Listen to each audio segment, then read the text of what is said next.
En esta nueva entrega del curso de histología revisaremos los tejidos epiteliales, su clasificación y sus características. Cuando hablamos de tejido epitelial, hablamos de un tejido que es, primero, las células están muy unidas entre ellas. Es un tejido avascular, o sea que no está irrigado. Como vemos en esta imagen, los vasos sanguíneos solamente llegan al tejido conectivo subepitelial, o sea que está por debajo del epitelio. ¿Qué come el epitelio entonces? El epitelio capta los nutrientes por un proceso denominado difusión, o sea, que los nutrientes que llegaron al tejido conectivo difunden hacia las células epiteliales. El epitelio es un tejido que recubre las superficies externas del cuerpo y revisten las cavidades internas que están cerradas, incluyendo el sistema vascular. Además, también recubren los conductos corporales que comunican con el exterior, como son el sistema digestivo, el sistema respiratorio y el sistema genitourinario. El epitelio también forma la porción secretora, o sea, el parénquima de las glándulas y sus conductos excretores. Además de esto, hay células epiteliales especializadas para funcionar como receptores sensoriales. Las encontramos en el olfato, en el gusto y en el oído. Las células que componen los epitelios poseen tres características importantes, que son: la primera, están muy unidas unas con otras. Esas uniones se dan por uniones intercelulares que vamos a explicar más adelante. La segunda, las células tienen polaridad funcional y morfológica.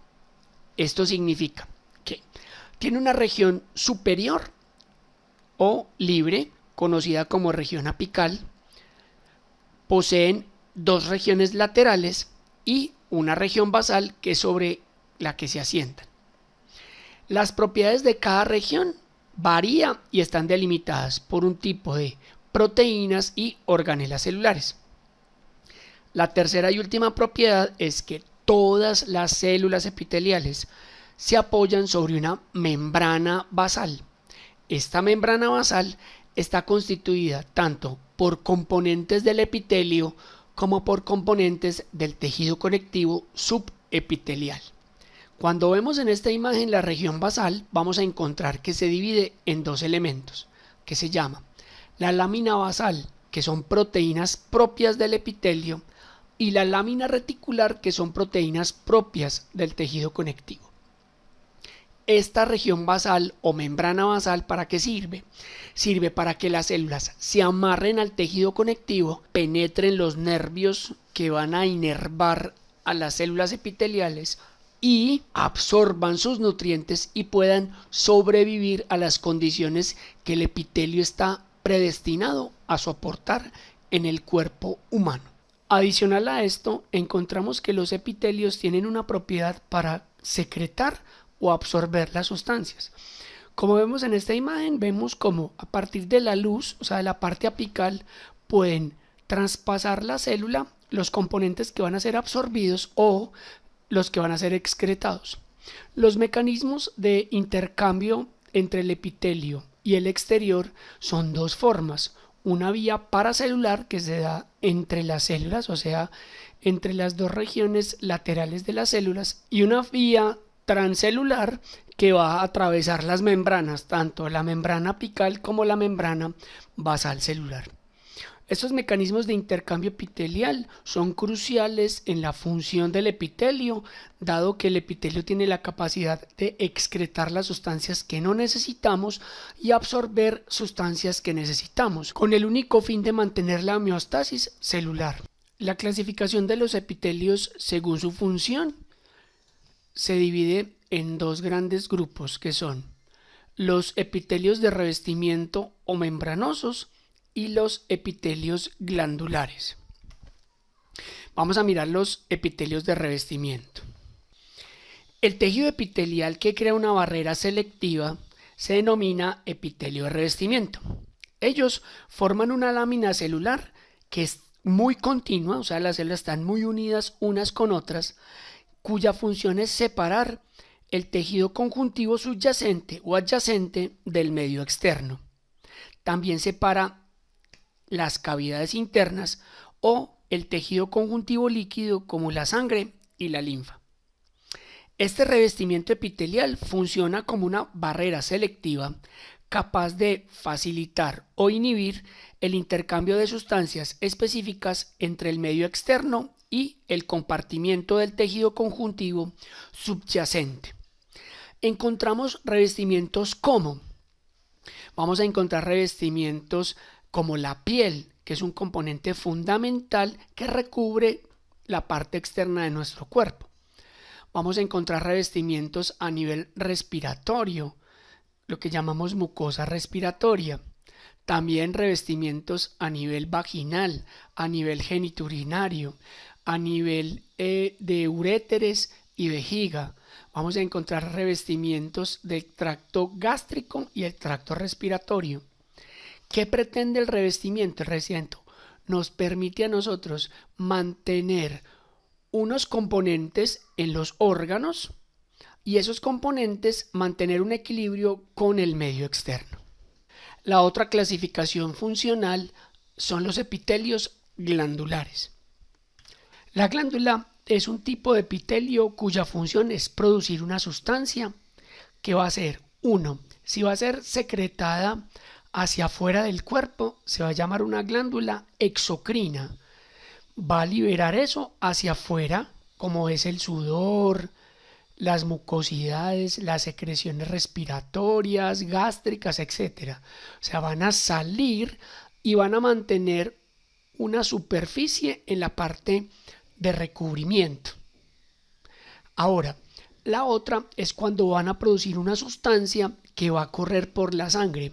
Allí estamos hablando de una glándula endocrina. Vamos a mirar qué significan esos dos procesos. Cuando hablamos de una glándula exocrina, la clasificamos en tres tipos.